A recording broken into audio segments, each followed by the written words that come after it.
Bonjour tout le monde, dans cette vidéo nous allons étudier les facteurs de l'internationalisation de la chaîne de valeur. Je rappelle que la chaîne de valeur correspond à l'ensemble des opérations de conception, logistique, production et de services nécessaires à la production d'un produit final et qui chacune vont en fait ajouter de la valeur au produit. Alors la chaîne de valeur mondiale implique donc des échanges de composants, de sous-ensembles, de services qui seront réalisés dans différents pays et cela aboutit in fine bien évidemment à l'assemblage de biens relativement complexes comme des voitures, des smartphones, etc. etc. Cet assemblage a lieu dans un pays qui est situé tout à la fin de la chaîne. Alors l'internationalisation de la chaîne de valeur peut prendre plusieurs formes.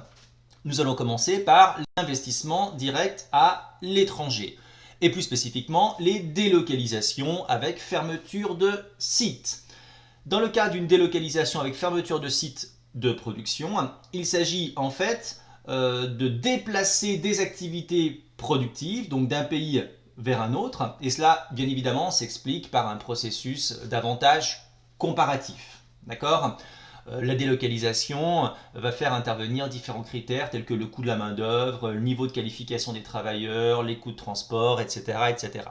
L'IDE peut également prendre la forme d'implantation ou d'agrandissement de sites des productions situés dans le reste du monde, donc à l'étranger. L'IDE peut également prendre la forme de fusion-acquisition à l'échelle internationale qui vont amener une entreprise à prendre le contrôle d'une entreprise située à l'étranger. Enfin, l'IDE peut également prendre la forme de joint ventures, autrement dit de co-entreprises. C'est quand tout simplement plusieurs entreprises décident de s'associer pour créer une filiale commune qui sera par exemple chargée d'une zone géographique particulière. C'est souvent ce qui se passe en fait si une entreprise, par exemple américaine, française ou autre, veut pénétrer le marché chinois. Assez souvent, on leur impose un partenaire local avec lequel donc elles vont créer une co-entreprise, une joint venture qui leur permettra donc de vendre sur place. L'internationalisation de la chaîne de valeur peut également se faire par le biais donc de l'externalisation. L'externalisation correspond tout simplement au transfert d'activités productives vers un prestataire externe, dans le cas présent donc situé bien évidemment à l'étranger. Alors, comment expliquer l'internationalisation de la chaîne de valeur? Il y a tout d'abord des facteurs technologiques. On pense notamment à la forte baisse du coût dans les transports. Alors, si on remonte dans le temps, on a eu bien évidemment de nombreux progrès en matière de transport, le bateau à vapeur, l'avion, le conteneur, les infrastructures portuaires, etc., etc. Et tout cela a permis une accélération de la circulation des marchandises en diminuant drastiquement, bien évidemment, les coûts. Les porte-conteneurs géants ont généré des économies d'échelle car ils peuvent transporter des milliers et des milliers de conteneurs, ce qui permet d'amortir, bien évidemment, le coût des transports. On a également le développement de l'informatique et la transmission des données, ordinateurs, internet, réseaux de fibre optique, etc. etc. Il faut savoir qu'aujourd'hui les données sont désormais partagées et disponibles partout dans le monde, ce qui diminue davantage bien évidemment les coûts de transmission de l'information et favorise la diffusion de ces mêmes informations au sein des firmes multinationales, peu importe où elles sont localisées.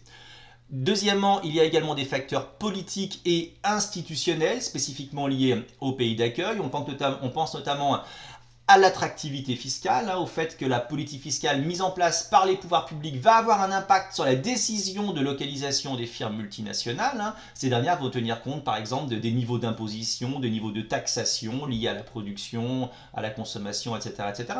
Si la pression fiscale est trop importante, bien évidemment, ça ne sera pas une incitation pour s'installer dans un pays donné. Il faut également tenir compte du cadre juridique et institutionnel, notamment le niveau de corruption, la protection des droits de propriété avec la présence de brevets, etc. etc. La présence d'infrastructures dites de base. Dans un pays, y a-t-il des infrastructures de transport, de communication, des infrastructures technologiques qui vont finalement, bien évidemment, inciter des entreprises à pouvoir y déplacer une partie de leur activité productive. Il faut également, si possible, des infrastructures scientifiques qui vont s'appuyer sur un capital humain de qualité, mais également, il faut tenir compte des politiques économiques et des performances du pays d'accueil. Est-ce que le niveau de vie dans ce pays est suffisamment élevé? Est-ce que la monnaie y est plutôt plutôt forte, pardon, faible? Est-ce qu'il y a un taux d'inflation, un niveau de chômage, une croissance économique forte, etc., etc. Et enfin, il faut tenir compte de facteurs économiques très précis, notamment est-ce que le coût du travail sera élevé ou faible? Est-ce qu'il y aura un stock de capital fixe suffisamment important? Est-ce que les travailleurs auront une qualité de vie effectivement satisfaisante, sachant que c'est un critère qui est de plus en plus important puisqu'il est source à la fois de bien-être mais également de productivité. Et enfin, tenir compte des pratiques managériales et de l'organisation du travail, puisqu'il faut savoir que toutes ces innovations organisationnelles qui se sont succédées au fil du temps, Taylorisme, Fordisme, Toyotisme, Lean Management, etc., etc., ont tout un impact bien évidemment en termes de productivité, donc de compétitivité.